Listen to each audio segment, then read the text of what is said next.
we're talking about the sort of crazy dog whistle policy proposals that Donald Trump threw. Well, actually, it isn't a whistle; it's a scream. It's a yell. About what?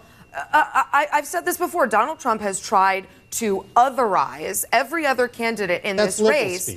He's a liberal. He's a liberal. It falls perfectly in line. What you said is liberal speak. But he's doing it. He's acting. He's otherizing other candidates to sort of scare this very small part of the electorate who thinks that all of their problems are the fault of people who don't look like them.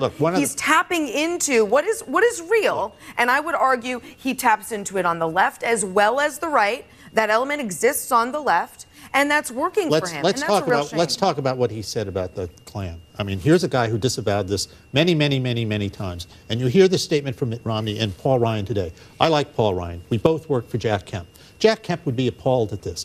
The Republican, I hate to say this about the Republican establishment, but their view of civil rights is to tip the black waiter $5 at the country club. I mean, this is atrocious. This is atrocious.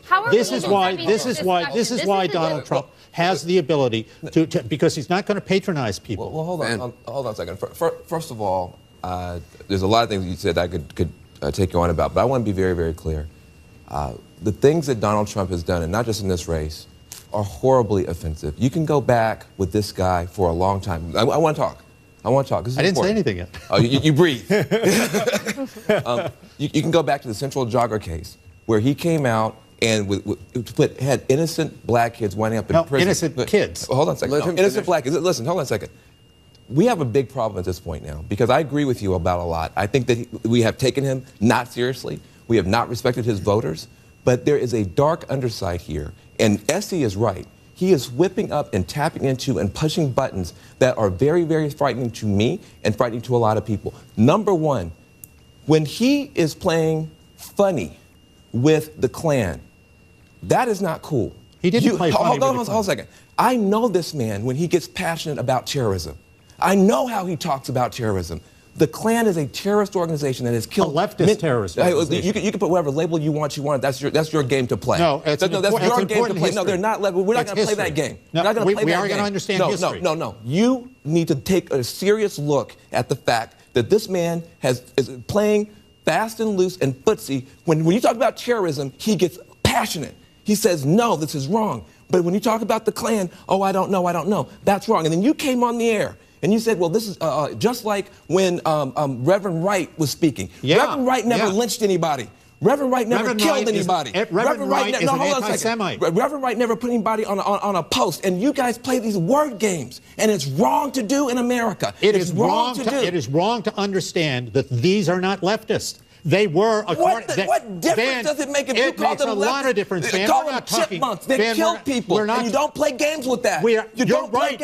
And you don't hide and say that's not part of the base of the Democratic Party. That has been, they were the military arm, the terrorist arm of the Democratic Party, according to historians. For God's sakes, read your history. I don't know. I don't care. This whole attitude of dividing by race is still here. And this is how Democrats do the deal. I don't care how they voted 50 years ago. I care about who they killed. And I care about American history. It counts. You have stood with Donald Trump, and you have made a case for Donald Trump when nobody else wanted to, and you've earned the respect of an awful lot of people. But when you do not acknowledge that he did not answer that question with the passion he's answered with other terrorist organizations, you do yourself a disservice, you do your kids a disservice. He has made this point over and over and over again. This is a media thing here.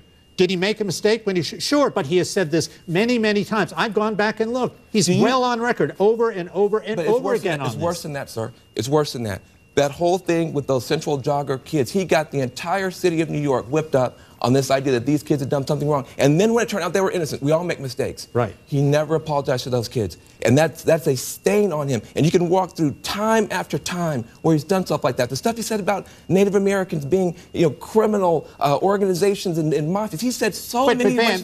What you're doing what you're doing here is dividing people. We're all Americans here, Van. You are dividing people. This is what liberals do. You are dividing people by race. I am not. This is what liberalism is all about. The Klan divides have people to by race. divide by race. The Klan killed people by race, and he had the opportunity, and he didn't do it tonight. And they did it to further the progressive agenda. Why do you listen? That is, first of all, so absurd. It is not the Democratic Party of the South in the old days was a racist party, and you are correct, sir. They were a violent party, and you are correct, sir. How do you think we got Woodrow Wilson elected? But hold on a second. Hold on a second. That's not the Democratic Party of today. So what are you talking about that for? You played these games. It is the Democratic Party of today. The Democratic Party of today divides by race. Listen, I have a kid, 7 years old. Right.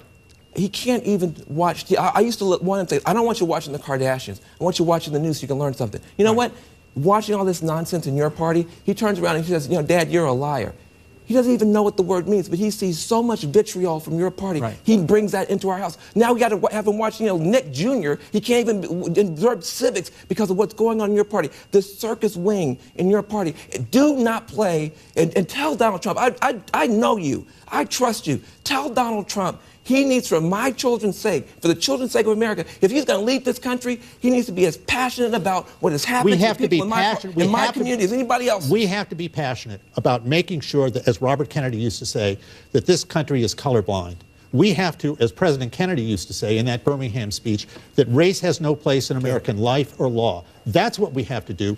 And we have lost that totally because the Democratic Party insists on dividing people by race, and it's wrong. It's morally wrong. Well, I think this is going well.